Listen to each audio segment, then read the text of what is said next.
It's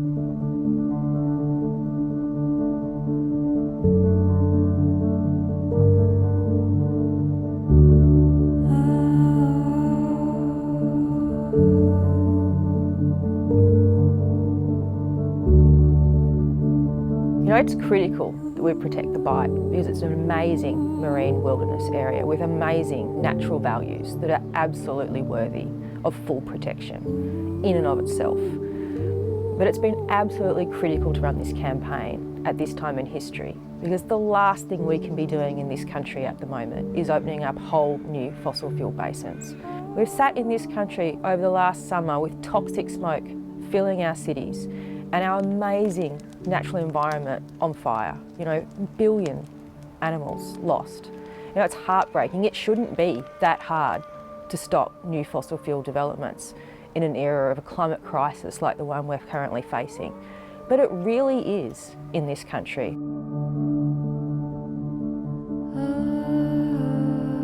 In 2011, the Australian government started issuing oil leases in the Bight and the oil companies started coming. So our focus then had to be on that. We had to stop these companies industrialising the Bight.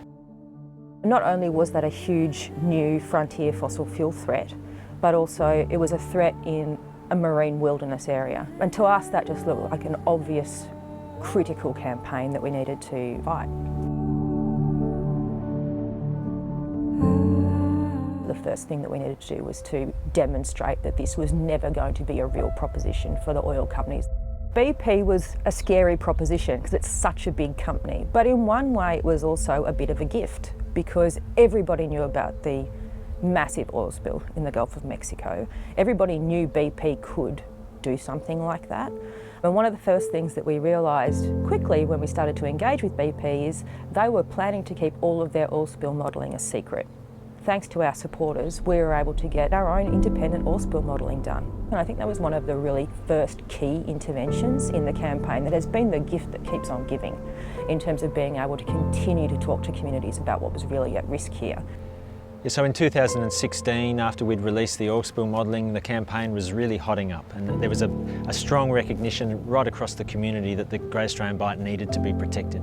And we knew we needed to create a platform where people from all different walks of life and from different perspectives could stand together, united by the one thing that we want to protect the Great Australian Bight from the oil industry. And so that's essentially what the Great Australian Bight Alliance was. We launched the alliance with Sea Shepherd, with Surfrider Foundation, with Mooning Inc., the Mooning Elders from the Nullarbor, and with some other small community groups across southern Australia. And that then grew and grew. The Bob Brown Foundation joined, the Australian Marine Conservation Society joined, Patagonia joined, some big corporate entities. What's been amazing to me is the types of organisations that joined it. I think it became really powerful and really empowering because we were no longer working just with the usual organisations that have historically worked on fossil fuels. We were working with councils, we were working with traditional owners and fishing industries and fishing communities and surfing communities.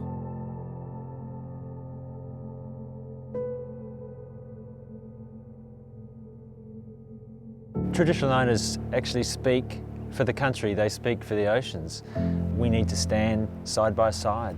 Together, we're far stronger than being separated. The Mooning people in the Great Australian Bight campaign have been central to the push right from the outset. Working with the traditional owners of this country is critical if we're going to have healing, if we're going to have restoration, if we're going to have protection of the land and sea. Somewhere along that, I was waiting to meet people that respect the sea and respect the whales and respect the marine life and have love and care for our environment. Just to see everybody come together from surfers to all kinds of people coming to this fight to save the ocean and save all the marine life and to protect it. I tease in my eyes, I cry sometimes. I get all, weak inside, but it makes me strong and it makes Pete strong, it makes everybody strong, and when you see people like that finally realizing, what's very important, and it is very important to us now. It's important for our future. It's just amazing, and we're going to continue to fight on. For us, it's been really important working with a range of organisations, including organisations like the Australasian Centre for Corporate Responsibility, who we've been working with to really understand how to influence these types of companies. And every company is quite different. One of the things you really need to do is lay out, well, what are the relevant risks? Which risks can we highlight to these companies? These types of organisations work with these types of companies and their investors day in, day out. So they have really great knowledge about how they think about things, but they also have really good relationships with key investors who can probe and ask questions. That type of help is really invaluable when you're working out what an annual general meeting strategy might look like and how you might best influence it, who might be the best people to take to that meeting, what might be the best questions for them to ask. So they're a really great source of not only knowledge, but those relationships, and investor work is a lot about relationships. Major international energy company Chevron has announced it has joined BP in abandoning plans to drill in the Great Australian Bight. In 2016, BP announced they were withdrawing from the Bight. In 2017, they were followed by Chevron. It's such a magic feeling when what you're planning happens and you actually get the outcome that you're after. And this is an outcome shared by so many people. So many Wilderness Society supporters, our members, our donors and people across the Great Australian Bight Alliance. This is something that we share together.